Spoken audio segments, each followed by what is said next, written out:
Hey golfers, today I'm going to share with you exactly why you're early extending and how to fix it. So early extension is simply the extension of the body towards the ball at any point in the swing.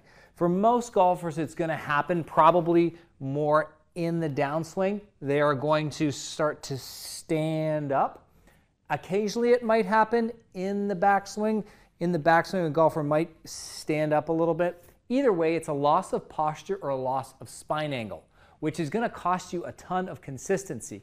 Because however much my spine angle changes on the backswing or downswing, I've got to make some kind of compensation. If I stand up, I'm going to have to come back down. Or if I'm starting to get closer to the ball, I'm going to have to do something with my arms. Usually I kind of pull them closer to my body so that I don't get too close to the hosel of the golf club at impact. So I'm going to sort of pull my arms in close, and that's going to be a big power leak. So you're going to make all kinds of compensations as a result of the butt getting closer to the ball. There are a couple reasons it can happen. One is you don't have enough internal hip rotation on your lead side. So as you're trying to rotate into that lead hip, your body runs out of rotation because you can't rotate in the hips, and then you start to stand up, okay?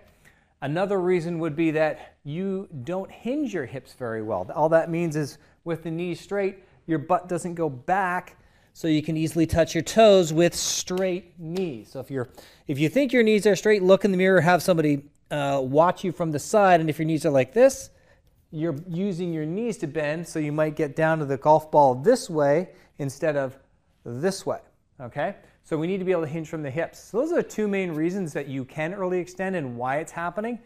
Here are a few exercises that are going to help you fix it, and a drill that's going to help reinforce your swing.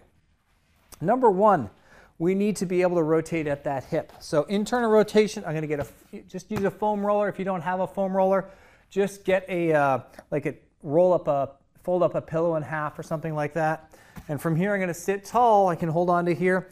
I'm going to rotate my thigh into the roller so that my leg comes out and away from the roller. So I really feel that right in here. My hip's almost cramping, okay? So you don't want to go full on cramp, but you need access to this internal range of motion, okay? As I do that, I can really feel that in the hip.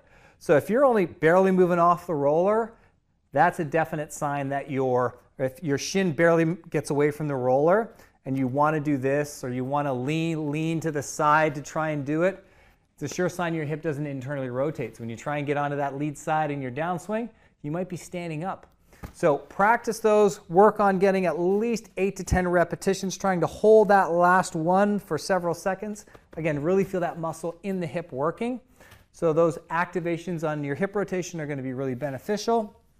The second one is to get a dowel. Okay, you could even use a club, okay?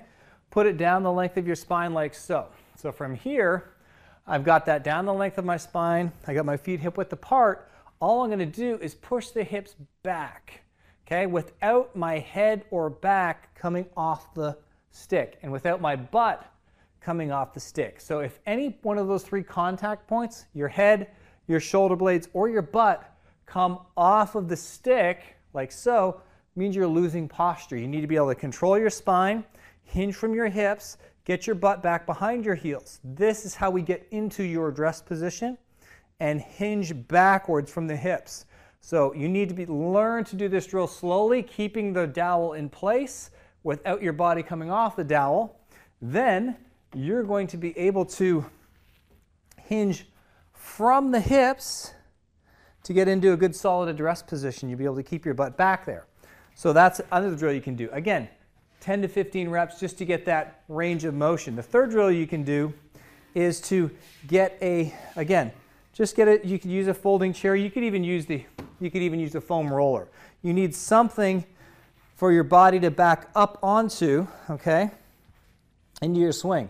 And we're going to work on this swing drill here where we're just getting the edge of the chair almost touching my butt. And as I go into my backswing, I feel this butt cheek pushing back into the chair, okay?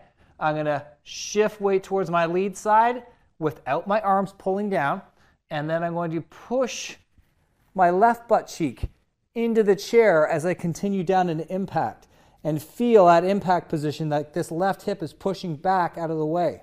and you can reset it. So do this drill slowly. Trail hip, little bump to the target, lead hip pushes against the chair. And you can feel that contact. So it's trail side, little lateral shift to the target, lead side, lead hip, pushing the chair out of the way. Hold this impact position with the face square to the line, hands ahead of the club head, and this left hip out of the way, and you'll feel what impact should feel like with your hips and butt back, maintaining your posture. So that's, again, how early extension happens, how we can fix it. Hope you found these drills helpful. Subscribe and follow for more.